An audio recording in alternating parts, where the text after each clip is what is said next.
In this video, I'm going to show you how to send a test email in Mailchimp.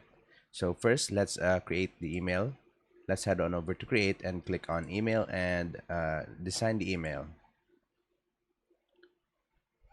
Okay, so after that, let's put in a subject for the email. Just put in a sample, for example, and then click on save.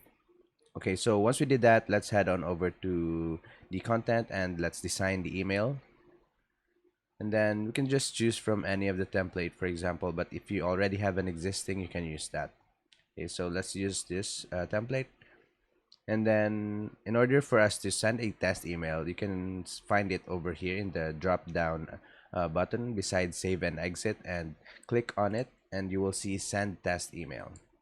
After that, you will send the test email to whatever email you want. So for example, I'll send it to my email and click on send, and that's about it. That's how to send a test email in Mailchimp. If you have any questions, please let me know down in the comments and I'll do my best to help you out.